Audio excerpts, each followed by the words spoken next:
எல்லாரும் big pass வீட்டுக்குள்ள வந்து தான் கேம் ஆடுறாங்க. ஆனா பிரஜன் மட்டும் பாத்தீங்கன்னா வெளியே இருக்கும் போதே ஒரு கேம் ஆடி இருக்காருங்க. இப்ப கனி வந்து பாத்தீங்கன்னா அது போட்டு கொடுத்துட்டாங்க. பிரஜன் என்ன ஒரு தில்லாலங்கடி வேலை பார்த்தாரு அப்படின்ற மாதிரி ஆக்சுவலா ரம்யாவை வச்சு பயங்கரமான ஒரு பிளான் போட்டிருக்காரு அந்த பணப்போட்டி எடுக்க வைக்கிறதுக்கு. பட் ரம்யா வந்து பாத்தீங்கன்னா காலவாரி விட்டுக்கிறாங்க அப்படின்ற மாதிரி தான் சொல்ல தோணுது. ஸோ அதுக்கு ஒரு கான்ட்ரிபியூஷன் கொடுத்தது யாருன்னு பாத்தீங்கன்னா கனியும் இந்த வேலையை பார்த்திருக்காங்க. ஸோ இதை பார்க்கும்போது டேய் என்னடா இப்படிலாம் ஸ்ட்ராட்டஜி போட்டிருக்கீங்க அந்த பணப்போட்டிக்கு பின்னாடி அப்படின்ற மாதிரி தான் இருக்கு. எனக்கு என்னன்னா வேற யாராவது இந்த இவ்வளவு தைரியமா அதை பண்ணுவாங்களான்னு பாத்தீங்கன்னா அவ்வளவு தைரியம் இருக்காது. பட் இங்க வந்து பாத்தீங்கன்னா விஜய் சேதுபதி நம்ம மச்சான் தானே, நம்ம மச்சான் என்ன சொல்ல போறான் அப்படின்ற மாதிரி பயபல இப்படி ஒரு வேலையை பார்த்துருக்காரு. சரி என்ன மேட்ரு எதுக்காக இப்போதான் ஆக்சுவலா கனி வந்து ரிவீல் பண்றாங்க பிரச்சனை இந்த மாதிரி ஒரு வேலையை பார்த்தாரு அப்படின்றாரு. ஸோ அந்த மேட்டர் என்ன அப்படின்றது டீடைலா டிஸ்கஸ் பண்ணலாம். சேனலை ஃபர்ஸ்ட் டைம் பார்த்தீங்கன்னா சப்ஸ்கிரைப் பண்ணிட்டு வீடியோ லைக் பண்ணி வச்சுக்கோங்க. ஆக்சுவலா விஷயம் என்னன்னு பார்த்தீங்கன்னா இந்த இடத்துல பணப்போட்டி எடுக்க போறது வந்து பார்த்தீங்கன்னா நான் ஆல்ரெடி சொல்லியிருந்தேன். ஒன்னு சாண்ட்ரா, இன்னொன்னு அரோரா, அதுக்கப்புறம் விக்கல் விக்ரம். இவங்க 3 பேர்ல யாராவது ஒருத்தர் பணப்போட்டி எடுக்கிறதுக்கு வாய்ப்பு இருக்கு அப்படின்ற மாதிரி அப்ப சொல்லியிருந்தேன். ஆனா எதிர்பாராத விதமா கானா வினோத்தை எடுத்துட்டு போயிட்டாருன்னு வச்சுக்கோங்களேன். ஆனா இந்த 3 பேர்ல நம்ம எக்ஸ்பெக்ட் பண்ண மாதிரி விக்கல்ஸ்க்கு அப்பப்போ பார்த்தீங்கன்னா ஒரு மைண்ட் வந்துட்டு போயிட்டு இருந்து எடுக்கலாமா வேணாமா அப்படின்ற மாதிரி மேபி ஒரு 20 லட்சத்தை தாண்டி இருந்தா விக்கல்ஸ் ட்ரை பண்ணிருக்கான்னு வச்சுக்கோங்களேன். அரோரா பொறுத்த வரைக்கும் ஆல்மோஸ்ட் எடுக்கலான்ற ஒரு மைண்ட் செட் வந்துச்சு. அந்த பொண்ணு போய் கையை வச்சு கானா வினோத்தை ஆப்படிச்சுட்டு போயிட்டாருன்னு வச்சுக்கோங்களேன் அல்வா கொடுத்துட்டு. ஆனா இந்த இடத்துல சாண்ட்ரா மட்டும் பணப்பேட்டி பக்கத்திலே வரல. ஏன்னா அவங்கள பொறுத்த வரைக்கும் அவங்க மைண்ட் செட் என்ன, நம்ம தான் கப்படிக்க போறோம், நம்ம தான் ஃபினாலுக்கு. ஏன்னா இப்ப பார்வதி கமருதீன் 2 பேர் ரெட் கார்டு கொடுத்து வெளியே அனுப்பிடுறாங்க. ஸோ அப்படின்னும் போது மொத்த மக்கள் சப்போர்ட்டும் நம்மளுக்கு தான் இருக்குது, நம்ம மேல சிம்பத்தி இருக்கு அப்படின்னு நினைச்சிக்கிட்டு அவங்க பணப்பேட்டி பக்கத்திலே போல. ஆனா இந்த பிரஜன் பைபிள் என்ன பண்ணிருக்காரு, இதை நோட் பண்ணிருக்காரு. நம்ம ஒய்ஃப் வந்து டார்லிங் வந்து பக்கத்துல போல பணப்பட்டி பக்கத்துல ரொம்ப கான்ஃபிடென்ட்டோட உச்சியில இருக்காங்க. அதனால அந்த கான்ஃபிடென்ட் உடைக்காம என்ன பண்ணணும், டக்குன்னு அவங்க கிட்ட போய் இன்ஃபர்மேஷனை பாஸ் பண்ணணும்னு சொல்லிட்டு ரம்யா அந்த வாரம் தானே உள்ள வந்தாங்க. ஸோ ரம்யா கிட்ட வந்து இன்ஃபர்மேஷன் சொல்லியிருக்காரு, போயிட்டு சாண்ட்ரா வந்து பணப்படி எடுக்க சொல்லிட்டு நான் சொன்னேன்னு சொல்லிட்டு அப்படின்ற மாதிரி இன்ஃபர்மேஷனை சொல்லிட்டு இருக்காரு. ஓகேங்களா? ஸோ இதை வந்து பார்த்தீங்கன்னா ரம்யா என்ன பண்ணிருக்காங்க, வெளியே இருக்கும் போதே கனி கிட்ட சொல்லியிருக்காங்க இந்த மாதிரி பிரஜன் போயிட்டு நான் சொல்றாரு அப்படின்ற மாதிரி. கனி என்ன சொல்லியிருக்காங்க, அவங்களை அப்படியே விட்டு அவங்க ஆல்ரெடி பார்த்தீங்கன்னா அவங்க தான் டாப்னு நினைச்சிட்டு இருக்காங்க, அப்படியே விட்டு அப்படின்ற மாதிரி சொல்றதா சொன்னாங்க ஃபர்ஸ்ட். அதுக்கப்புறம் இல்ல அதை ஃபன்னுக்கு சொன்னேன் அப்படி சொல்ல. நான் என்ன சொன்னேன், முதல்ல போய் டீம் கிட்ட சொல்லு, டீம் வந்து இதை சொல்லலாமா வேணாமான்னு கேட்டுக்கிட்டு அதுக்கப்புறம் சொல்லு அப்படின்ற மாதிரி பார்த்தீங்கன்னா கனி சொல்லியிருக்காங்க போல. ரம்யா உள்ள வந்துட்டு பார்த்தீங்கன்னா சாண்ட்ரா கிட்ட சொல்லல, சாண்ட்ராவை தவிர மிச்ச பேருக்குலாம் சொல்லிட்டாங்க. ஆக்சுவலா ரம்யா வந்து இதை வந்து சொன்னா பயப்படுவோம், அதை வெளியே அனுப்பிச்சிருவாங்க அப்படின்ற பயத்தில் சொல்லாம இல்லை. எனக்கு தெரிஞ்சு ரம்யாக்கு சாண்ட்ராக்கு சொல்லக்கூடாதுன்ற எண்ணம் வந்துருச்சு. ஏன்னா ஆல்ரெடி பார்த்தீங்கன்னா இவங்க வெளியே பார்த்த விஷயம், என்னை பத்தியே நீ தப்பா பேசிருக்க, உனக்கு எதுக்கு ஒரு நல்லது பண்ணணும் மேபி அப்படின்னு நினைச்சாங்களே தெரியல. ஸோ பிரஜன் சொன்ன அந்த மேட்டர் வந்து பார்த்தீங்கன்னா ரம்யா உள்ள சொல்லவே இல்லை. கானா வினோத்துக்குலாம் சொல்லிட்டாங்க, எப்பா உனக்கு ஓட்டு இருக்கு, உனக்கு மக்கள் சப்போர்ட் இருக்கு, நீ எல்லாம் பண்ணாத அப்படின்ற மாதிரி ஓப்பனாகவே சொல்லிட்டாங்க. ஆனால் அவ்வளோ தைரியமா இருக்க ரம்யா ஏன் சாண்ட்ரா கிட்ட சொல்ல, மேபி அவங்களுக்கு இருந்த காண்டு அப்படின்ற மாதிரி வச்சுக்கலாமே. ஆனால் இந்த இடத்துல பிரஜன் எவ்வளோ கேடியா ஒரு வேலையை பார்த்துருக்காருல, வெளியே இருந்துக்கிட்டு இப்படி ஒரு அதாவது ஐடியா பண்ணுறது தப்பு இல்லை, பட் இப்படி ஒரு ஐடியா பண்ணி இதை போய் வீட்டுக்குள்ளே எக்ஸிக்யூட் பண்ணணும் அப்படின்ற மாதிரி நினச்சிருக்காரு. என்ன விஷயம்னா அவருக்கு அங்கே சப்போர்ட் பண்ணக்கூடிய ஆட்கள் வந்து பெருசாக யாரும் இல்லை. ஏன்னா இடத்துல ரம்யா மட்டும் ஜெனியூனாக சப்போர்ட் பண்ணியிருந்தாங்கன்னா டோட்டல் கேமுமே எப்படி மாறி இருக்குன்னு மட்டும் யோசிச்சு பாருங்க. ரம்யா உள்ள வந்து பிரச்சனை இன்ட்டு கொடுத்துட்டாரு சும்மா சூசகமா. இப்போ இந்த கெமி வந்து கானா வினோத்திட்ட சொன்னாங்களே, கண்ணிலே சொன்னாங்களே, இந்த பிரவீன் ராஜ் வந்து அரோரா கிட்ட சொன்னார்ல எடுத்துட்டு அப்படின்ற மாதிரி கண்ணிலே சொன்னார்ல. ஸோ அந்த மாதிரி சாண்ட்ராக்கு வந்து பார்த்தீங்கன்னா ரம்யா சொல்லணும்னு நினச்சிருந்தா சொல்லியிருக்கலாம். ஆனால் உள்ள வந்தோன்னா பாலே பார்த்தீங்கன்னா அவங்கள தான் தூக்கி போட்டு போலன்னு போலந்தாங்க. இந்த இடத்துல என்ன வந்து பாம்புன்னு சொல்லுவேன், என்ன எப்படி அப்படி சொன்னேன், என்ன முதுகுல குத்திட்டே நீ அப்படின்னு சொல்லிட்டு கிழிச்சிட்டாங்க. ஸோ ஆப்வியஸாக பார்த்தீங்கன்னா ரம்யா வந்து மேபி பிரச்சனை சொல்லணும்னு தாட் இருந்தாலும் அந்த காண்டில் அவங்க சொல்லணும்னு வச்சுக்கோங்களேன். ஆனால் இந்த ஸ்ட்ராட்டஜியை கொஞ்சம் யோசிச்சு பாருங்களேன். இன்கேஸ் அது எக்ஸிக்யூட் ஆயிருந்தா டோட்டல் கேமும் பயங்கரமாக மாறி இருக்கும். கானா வினோத்தை போட்டி எடுத்துட்டு போயிருக்க மாட்டாரு. இப்போ வீட்டுக்குள்ள சாண்ட்ரா வந்து பார்த்தீங்கன்னா 18 லட்சத்தோட வெளியே போயிருப்பாங்க. இந்த இடத்துல அரோரா, கானா வினோத், திவ்யா, விக்கல்ஸ், சபரி இப்படின்ற மாதிரி ஒரு டீம் மாறி இருக்கும். ஸோ எப்படி வேணா நடந்திருக்கலாம். இந்த வாரம் எவிக்ஷன் வந்து பார்த்தீங்கன்னா சாண்ட்ரா வெளியே போன இடத்துல விக்கல் சொல்லி போயிருக்கலாம், இல்லை அரோரா வெளியே போயிருக்கலாம். ஒரு சின்ன விஷயம், அந்த சின்ன விஷயம் எப்படி மாற்றிருக்கு அப்படின்றத நான் யோசிச்சு பார்க்குறேன். கனி அந்த மேட்டர் ரிவீல் பண்ணும்போது அவங்களுக்கு அது தப்பாக தோணி இருக்கு.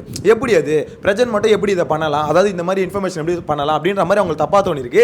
இன்னொன்று கனிக்கும் காண்டுங்க, வேற எதுவும் இல்லை. என்னை பொறுத்தவரைக்கும் சொல்ல கனிக்கும் காண்டு. ஏன்னா சாண்ட்ராவை ஆப்வியஸாக அவங்க வெறுத்துக்கிட்டு தான் இருக்காங்க. சாண்ட்ரா உள்ள வந்ததுக்கப்புறம் நான் கேள்வி கேட்பேன்னு சொல்லியிருக்காங்க. இப்போ முதல் ப்ரோமோல பார்த்துட்டோம், சாண்ட்ரா உள்ள வந்துட்டாங்க. ஃபர்ஸ்ட் எடுத்துன்னு போய் இவங்க ரம்யா கிட்ட சொல்லிட்டாங்க. இப்போ இவங்க கிட்ட வந்து கனி கம்பல்சரி கேள்வி கேட்பாங்க. நேத்தே சொல்லிட்டாங்க, இந்த செலிப்ரேஷன் வீக்கை நான் சண்டையா மாற்ற விரும்பல, ஆனால் அதுக்குன்னு கேள்வி கேட்காமல இருக்க மாட்டேன், நான் வந்தது கேள்வி கேட்டு தான் போவேன் அப்படின்ற மாதிரி சொல்லியிருக்காங்க.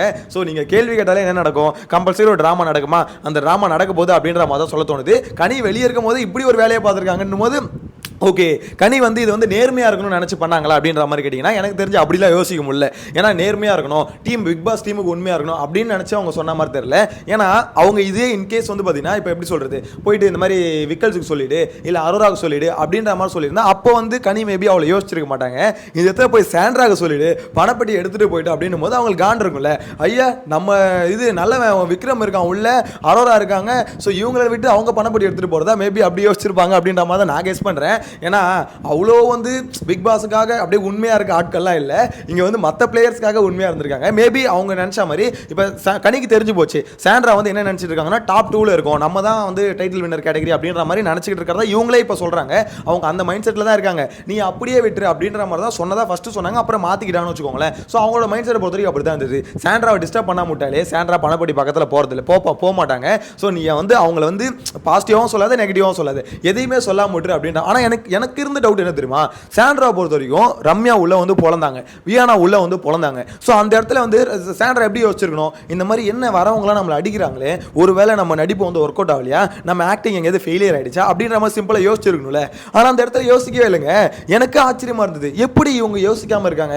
ஏன்னா வரவங்கலாம் அடிக்கிறாங்கன்னா அப்போ ஏதோ ஒரு நெகட்டிவ் இருக்குல்ல வெளியே அப்படின்ற மாதிரி யோசிச்சிருக்கணும். அவங்க என்னதான் பிரச்சனை வந்து பார்க்கணும் அப்படின்னு சொல்லிட்டு அதெல்லாம் சப்பக்கட்டு, சுத்தமாக சொல்ல சப்பக்கட்டு, அதெல்லாம் பிரச்சனை உள்ள வருவார், எனக்கு இந்த பணத்தை விட பிரச்சனை பார்க்கணும் அப்படின்ற மாதிரிலாம் சொன்னாங்களே, அதெல்லாம் சும்மா வீட்டுக்கு எடுத்துகிட்டு போனாலும் நீ பணம் இது பிரச்சனை தான் பார்க்க போகிறேன், எவிக்ட் ஆகி போகும்போது சந்தோஷமாக தானே போனேன். ஸோ அப்படின்னும் போது அவங்க வந்து இந்த பணம் முக்கியம் தான், ஆனால் அதை விட அங்கே எப்படி சொல்கிறது டைட்டில் வின்னர் ஆகும் அப்படின்ற கான்ஃபிடென்ட் ஓவர் கான்ஃபிடென்ட் இருந்ததுனால தான் இவ்வளோ முடிஞ்சிருச்சு. எனக்கு தெரிஞ்சு சாண்ட்ரா எடுத்துகிட்டு போயிருக்கலாம். ஏன்னா அவங்கள பொறுத்த வரைக்கும் பார்த்தீங்கன்னா அவங்களுக்கு அவ்வளோ கஷ்டம், அவ்வளோ இது பேர்டன்ஸ் இருக்குது, இதுதான் எனக்கு ஒரே கடைசி வாய்ப்பு அப்படின்ற மாதிரிலாம் சொல்லிட்டு இருந்தாங்க.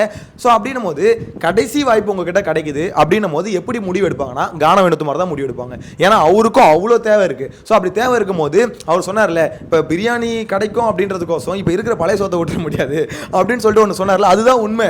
ஸோ இந்த இடத்துல வந்து நம்ம வந்து அது கிடைக்காம போகலாம், ஆனால் இருக்கிறது நம்ம சாப்பிட்டுக்கலாம் அப்படின்ற மாதிரி தான் அங்கே அப்படி தான் யோசிக்க தோணும். ஆனால் சாண்ட்ரா அவங்க அப்படி யோசிக்கல, எனக்கு கிடைச்சா பிரியாணி தான்டா, பிரியாணியை தவிர என்ன லெக் பீஸை கடிப்பனோ கடிக்காமல் இருப்பணும், ஆனால் இந்த பழைய கஞ்சை தொடவே மாட்டேன் அப்படின்ற மாதிரி பார்த்தீங்கன்னா அந்த 18 லட்சத்தை தொடக்கூட அவங்க நினச்சி கூட பார்க்கல, எடுத்துக்கிட்டு போகணும் அப்படின்ற மாதிரி. ஸோ அவங்க கான்ஃபிடன்ஸுக்கு எல்லாம் கடைசியில் ஆப் அடிச்சிட்டாங்க. அந்த ஆப்புக்கு பின்னாடி கனியும் இருந்திருக்காங்க, ரம்யாவும் இருந்திருக்காங்க. பிரஜனோட ஐடியா எல்லாம் இப்படி வீணா போகும் அப்படின்ற மாதிரி யோசிச்சு கூட பார்க்கல. ஸோ அவர் யோசிச்சு பார்த்துருக்க மாட்டார் அப்படின்ற மாதிரி தான் தோணுது. ஆனால் அவர் பண்ண மூவ் கரெக்டான மூவ் தான். ஏன்னா அப்போ மட்டும் கரெக்டாக இப்போ ரம்யாட்ட சொன்னார், அதே மாதிரி வேற யார்கிட்ட ஒருத்தர் சொல்லி அந்த இன்ஃபர்மேஷனை மட்டும் கரெக்டாக கொடுத்துருந்தாருன்னா மேபி 18 லட்சத்தோட சாண்ட்ரா வெளியேறிப்பாங்க. ஒரு மாதிரி இவ்வளோ நெகட்டிவாக கூட வெளியேறிக்க மாட்டாங்க. யோசிச்சு பாருங்களேன், அந்த வாரம் வந்து இப்போ எப்படி சொல்றது அவங்க நடிப்பை கொஞ்சம் குறைச்சிருப்பாங்க. ஏன்னா ஒரு வாரம் ஃபுல்லாக நடிச்சிருக்க மாட்டாங்க. ஸோ மக்கள்கிட்ட இவ்வளோ ஹேட் ரேட் இருந்திருக்காது, எல்லாமே பாசிட்டிவாக முடிஞ்சிருக்கும். ஒரு பணத்தையும் எடுத்துருக்கலாம், ப்ளஸ் வந்து பார்த்தீங்கன்னா ஓகே ஒரு சிம்பத்தி அந்த ஸ்டார்டிங் அப்போ தான் பார்த்தீங்கன்னா கொஞ்சம் கொஞ்சமாக அவங்க ஆக்டிங் வந்து ரொம்ப வெறுப்பாக ஆரம்பிச்சது. அந்த சமயத்திலே பார்த்தீங்கன்னா வெளியே போயிருந்தாங்கன்னா இவ்வளோ நெகட்டிவ் வந்திருக்காது. ஏன்னா சாண்ட்ரா எவிக்டட் அப்படின்ற மாதிரி அந்த கார்டை காமிக்கும் போது எல்லாருமே பார்த்தீங்கன்னா இது தீபாவளி பொங்கல் மாதிரி கொண்டாடுறானுங்க, செலிப்ரேஷன் போட்டு போயிட்டானுங்க. எனக்கு அதை பார்க்கும்போது ஆச்சரியம், டே என்னடா இது ரெட் கார்டு கொடுத்த போது இப்படி கொண்டாடினீங்க, இப்போ என்னன்னா இது அவங்க எவிக்ட் ஆகி தான் வெளியே போகுது, இப்போ என்னடா இப்படி கொண்டாடுறீங்க அப்படின்ற மாதிரி தான் இருக்குது. எனக்கு அந்த சமயத்தில் ஒன்று தான் தோணுச்சு, சேனலை பொறுத்த வரைக்கும் கடைசியில் யாராக இருந்தாலும் கண்டென்ட் தான் முக்கியம், எப்போ வேணால் போட்டு தள்ளுவேன் அப்படின்ற மாதிரி தான் போட்டு தள்ள மாதிரி எனக்கு இருந்தது. ஏன்னா அந்த எபிசோடில் அவங்க செலிப்ரேட் பண்ணதெல்லாம் காமிக்காம விட்டுருக்கலாம். பட் அவங்க காமிச்சதுக்கான மோட்டிவ் என்னன்னா அவங்கள பொறுத்த வரைக்கும் எல்லாமே கண்டென்ட் தாங்க. சாண்ட்ரா வெளியே போனால் மக்கள் சந்தோஷப்படுறாங்களா, அது காமிச்ச கண்டென்ட் தான் அப்படின்ற மாதிரி அவங்க ஈஸியாக பார்த்தீங்கன்னா தூக்கி போட்டு போயிட்டாங்க அப்படின்ற மாதிரி சொல்ல தோணுது. எனிவேஸ் உங்களோட கருத்தை மறக்காம கமெண்ட்ல மென்ஷன் பண்ணுங்க. இந்த பிரச்சனை வந்து ரம்யா கிட்ட இந்த இன்ஃபர்மேஷன் சொல்லி விட்டுறதா இப்போ கனி வந்து சொல்றாங்களே, ஸோ இந்த இன்ஃபர்மேஷனை கனி வந்து பார்த்தீங்கன்னா மோஸ்ட்லி அவங்க வந்து ஸ்பாயில் பண்ணியிருக்காங்க. இது சரின்னு நினைக்கிறீங்களா தப்புன்னு நினைக்கிறீங்களா? உங்களோட கருத்தை கமெண்ட்ல மென்ஷன் பண்ணுங்க. நெக்ஸ்ட் வீடியோல மீட் பண்ணலாம். Tata bye by.